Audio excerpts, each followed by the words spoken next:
everyone, this is Professor Hall. Welcome back. We are talking about run-ons and comma splices.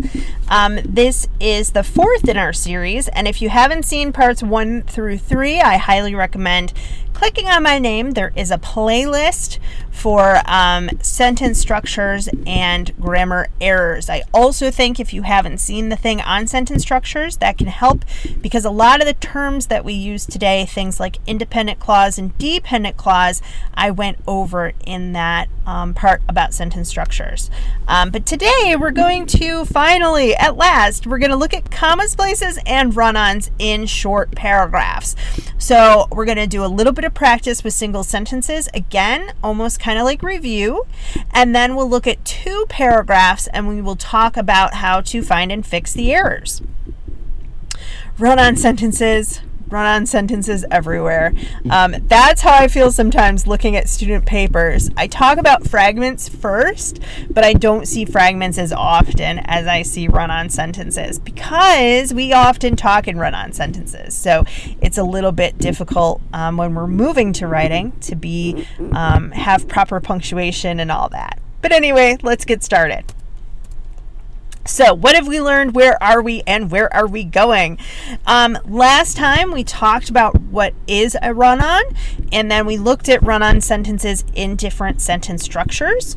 And then in the third video, we looked at comma splices and we defined what a comma splice was. And then we looked at comma splices in different types of sentence structures to see what that would look like.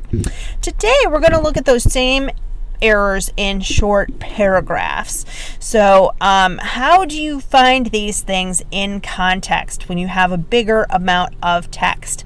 I'm going to give you guys tips about we're going to talk about all the ways to fix the error, and then we'll give tips about how to actually find those errors. Next time we're going to look at the errors in real life, so examining what's called authentic materials. Some things that I found where run-ons or comma splices have occurred, and it's kind of interesting to see the mistakes that people make in real life. I just felt like running. Not in my class. Let's get rid of the running. Let's get rid of those run-ons.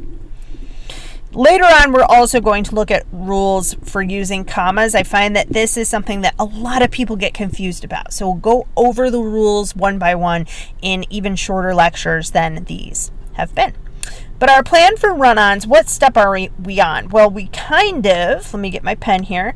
We started out here, just kind of starting and then thinking about, and now we're kind of moving up these steps a little bit.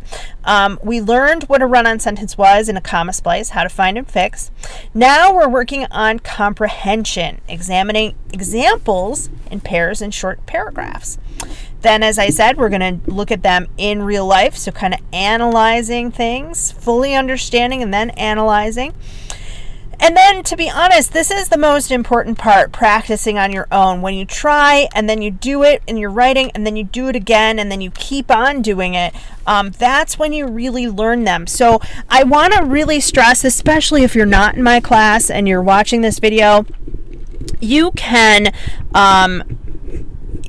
memorize these rules, but until you actually do it in practice, it's going to be a little bit difficult. So websites that have practice, even using Microsoft Word or sometimes Google Docs, or there's a program called Grammarly. There is a free version. Those things, if you run a spell check or a grammar check, can help you to find the errors, and these videos can help you learn how to fix them. So write and get feedback in some way, and then go back and revise. When I write as an author, I revise my work over and over and over again. Sometimes the revision takes longer than the actual writing. Writing doesn't just happen all at once. So if there are things that are confusing, I think that the best way, you can watch this again, or you can watch somebody else, but the best way really is to practice. All right, let's review. A run-on is also called a fused sentence. And if you remember, I gave you the dictionary definition. Fused means to join and to make as if it's one, right? It occurs when two or more complete sentences are joined or fused incorrectly. So there's no conjunctions, those little joining words, and there's no punctuation at all between the sentences. A comma splice is exactly the same as a run-on. Two or more complete sentences are put together, except that there's a comma splicing or splitting the two sentences apart. You fix these errors the same way. You can put in a period. That would be a full stop, making people pause. You can put in a semicolon. That's kind of a moderate or a medium pause. Looks like half a colon and half a comma. You can add a comma plus a fanboys conjunction. So for and nor, but, or, yet, and so. The real word for this is coordinating conjunction, because if you think of like a wedding coordinator who brings everything together, right? That's the person who gets everything ready and puts all the stuff together, the flowers and the ceremony and all that nonsense. That creates a compound sentence sometimes. Adding a subordinating conjunction, sometimes we call these dependent marker words. So if you have a teacher who refers to them as that, that's what they are talking about.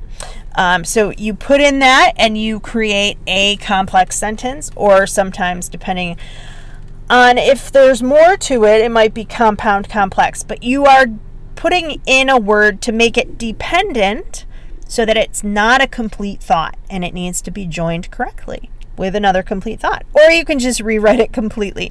So if you have something in your papers where you have a run-on, you're not sure how to fix it, but it doesn't sound right to you or it's really confusing, just rewrite it. You cannot just put in a comma into a run-on sentence. Whoa, sorry. Because if you put a comma into a run-on, it creates a comma splice error. Because remember, a comma splice is a run-on, but with a comma put in and nothing else. You can't just take a comma out of a comma splice because it turns it into a run-on. So a good way to think of this is like the period is a full stop, the semicolon is a moderate pause, a comma is a brief pause, and it's not strong enough. I'm going to put a little box around it here. A comma is weak. It's not strong enough to fully connect two ideas. So you have to have a different type of punctuation or some added words for it to be correctly joined. So let's look at some examples. And my hint here is try to find the split. The split is where one sentence ends and a second begins. There's pronouns a lot of times like this or these or those. I, you, he, she, it, they. A lot of times those start a second sentence. And so do words like the, where, you'd start a sentence with the word the. So that's another one to look for. That's not always the case, but that is the case, what I find at least in student papers. That's the case a good percentage of the time. So, George hated watching TV, comma, I love to binge Netflix. So here we have our independent clause. Our independent clause incorrectly joined by a comma. If you remember, an independent clause is a full, complete thought. It is also known as a simple sentence. So here we have two simple sentences joined only by a comma, so this is going to be a comma splice error. Now, I have to say, in my class, I do not have my students look at a sheet of paper and go down the line and mark whether something is a comma splice or a run-on, because in real life, that doesn't really matter. It doesn't really matter which term it is because they're fixed the same way. But for our purposes, I do want you to at least kind of think about which one it is, and if you're in a class where you have to identify, it can help. 2. Although David was an expert piano player, comma, his wife had never taken a lesson, she was tone deaf. So here we have this word although, that's our dependent marker word. Sets off a dependent clause. And why is it important to know that? It's important to know because a lot of times I'll have students who will put a period in right here, and that would be incorrect. Because this is a dependent clause, and if you put a period there, if you remember from our fragments lesson, you're turning that part into a fragment. So you need to have a comma after a dependent clause to join it here to the independent clause. The real problem is this other independent clause. She was tone deaf. That's an independent clause. So what you have, again, if you remember, a dependent clause plus an independent is a complex sentence. And then here we have a simple sentence tacked on to the end. So this is going to be a run-on. RO for run-on. All right. 3. Tyler and Ann decided to open a restaurant, but they didn't have any experience. The restaurant closed less than a month, and Tyler never spoke to Ann again. All right, here we have a comma and a conjunction, and here we have a comma and a conjunction. So Tyler and Ann decided to open a restaurant. That's a simple sentence, independent clause, comma, but they didn't have any experience, independent clause. So that's a compound sentence. The restaurant closed in less than a month, independent clause. I could have that as a complete thought, right? And Tyler never spoke to Ann again, conjunction plus that independent clause. So here we've got 2 compound sentences with nothing in between. And if there's nothing in between, it is a run-on. So again, don't get confused by those commas because they're with those fanboys conjunctions in the right way. 4. When I went to the circus, that's a dependent marker word, dependent clause. There were crowds protesting the treatment of elephants, independent clause. The comma here is correct, right? It's again, complex sentence, just like number 2. Comma, they were holding signs and chanting. So now we have a comma and then another independent clause. So here, just like number 2, it's a complex sentence joined incorrectly with a simple sentence. And here we have a comma. So this one is, unlike number 2, this one is a comma splice. Again, important because you don't want to turn that into the period, right? Or add any words there because it's correct. 5. Billy ate half a pizza. He fell asleep on the cheese. So here we've got independent, independent. Is there anything between? Nope. So this one is going to be a run-on. And I use this example and very specifically because people often think that run-ons are long. But if you look, I think it might even be just a tad bit shorter than our first sentence, and it is a run-on sentence, even though it's a little bit shorter. All right, so we have 5 ways to fix. We're not going to do every single one for these sentences, but we're going to use one method for each one of these sentences, and let's see how that goes. Fixing the errors. George hated watching TV, comma, but I love to binge Netflix. So now we have independent and our proper fanboys conjunction and then another independent. We've turned this into a compound sentence. Good for us. Number 2, although David was an expert piano player, his wife had never taken a lesson, period. She was tone deaf. So now we have our complex sentence and then a period, and then a simple sentence. So they're joined the correct way, or they're separated the correct way, rather. 3. Tyler and Ann decided to open a restaurant, but they didn't have any experience. Semicolon. The restaurant closed in less than a month. Left that word out. And Tyler never spoke to Ann again. So now we have 2 compound sentences joined correctly with that semicolon. And you use a semicolon only when things are directly related. Here, I felt like these were related enough. They didn't have any experience. They're opening a restaurant, semicolon, the restaurant closed. It's referring back to that same idea. So a semicolon works here. In front of the circus were crowds of people holding signs and chanting, "Save the elephants."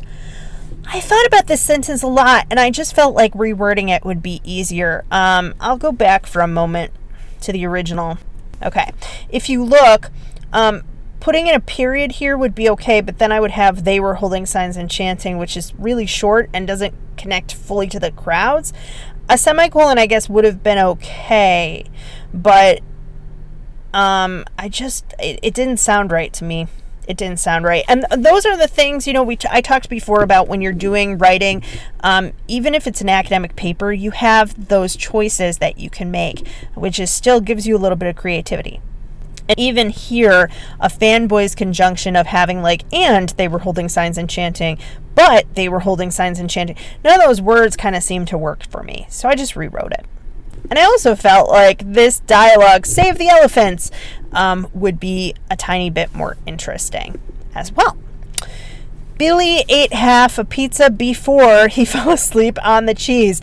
This to me makes so much more sense. So this is the dependent marker word, that subordinating conjunction before, and since it comes after our independent clause, and now we have the dependent. Now, since it comes after, we don't have a comma. So these are the 5 ways to fix an error if you have a run-on or comma splice. Now we can take a look at what this looks like in a paragraph. Paragraph 1. This is the original cast of The Real World.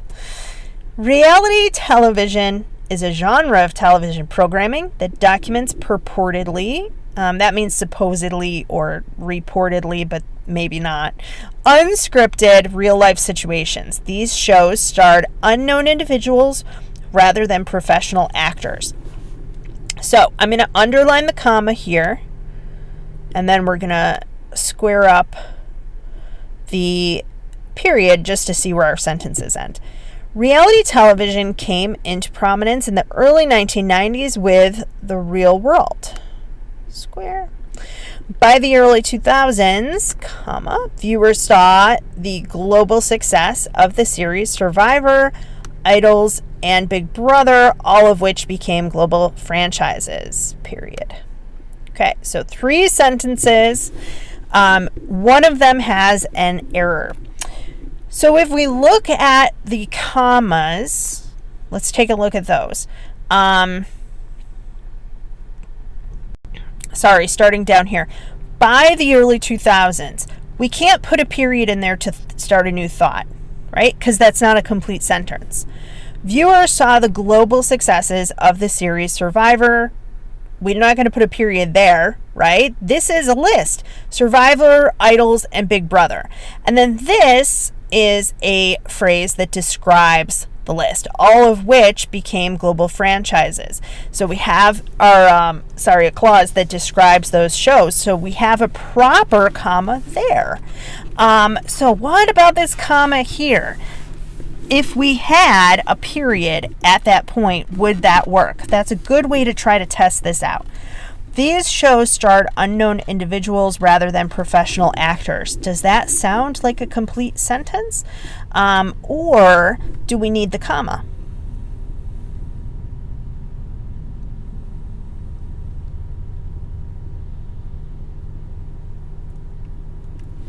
It is, in fact, a comma splice error.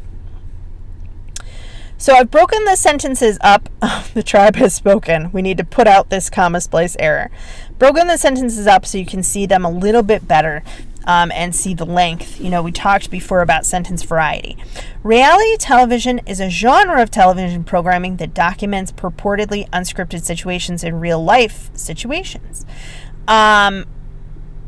I said situations twice, and that's not what it says. But at any rate, this is a comma splice because these two are full, complete thoughts, and they're joined by a comma. So how can we fix it? What if I told you that calling it reality TV doesn't mean it's real? The first way, we could do it one of 5 ways. I'm just showing you 2. The first way is a semicolon. We have the word these shows, which points back to the idea of reality television, right? They are directly related. I think, though, that we already have a medium sentence and a long sentence, and this would create another long sentence. So in terms of sentence variety, that might not be the best choice. So another choice is just to put in a period. Period. These shows starred unknown individuals rather than professional actors. Supposedly. I think a lot of times they are professional actors, or they want to be. But at any rate, in terms of the sentence breakdown, it could make the ideas a lot more clear to have that period in there.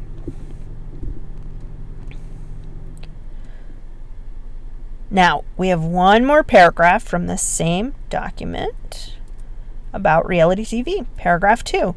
Are we good? Says the girl from Survivor. No, we're not. We either have a comma, splice, or a run-on. Let's see which one it is.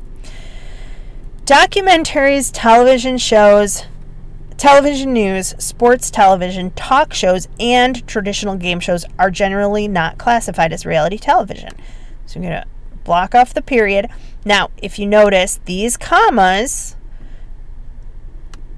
we're making a list. So it's correct use of comma, and then we have our periods. So far, it doesn't look like any problems. Reality television shows tend to be interspersed with confessionals, short interview segments in which cast members reflect on or provide context for the events being depicted on screen. This is most commonly seen in American reality television. So there's our period. There's our comma. Competition. Did I miss any commas? No. Competition-based reality shows typically feature gradual elimination of participants, comma, either by a panel of judges or by the viewership of the show. So here, let's think about this comma. If we put a period in here, would this part be a full sentence? Either by a panel of judges or by the viewership of the show? No, that's not a full sentence, right? We're comparing two things. This is explaining or describing the elimination of participants. So it is a group of words describing that, and it has a comma in front of it properly. So our problem is going to be someplace in this middle sentence.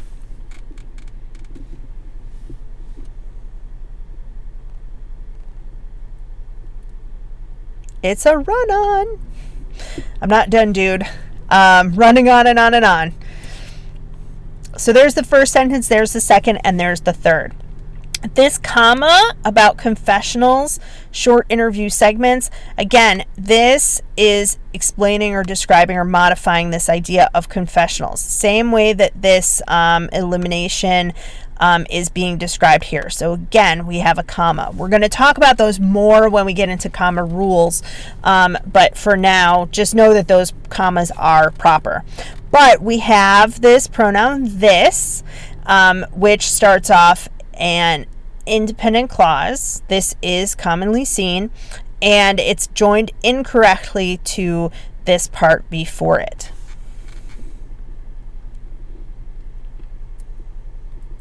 So let's fix it.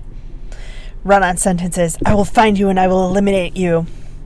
I found that. Like, I didn't create that meme, but some dirty English teacher makes memes about run-ons. All right. While reality television shows tend to be interspersed with confessionals, in which cast members reflect on or provide context for the events being depicted on screen, this is most commonly seen in American television. So now we've turned this part into a dependent clause. If you remember, a dependent clause is dependent. It can't stand on its own. And when it comes first, it has a comma, and then we have our independent clause right here. So now it's a complex sentence that has been properly combined.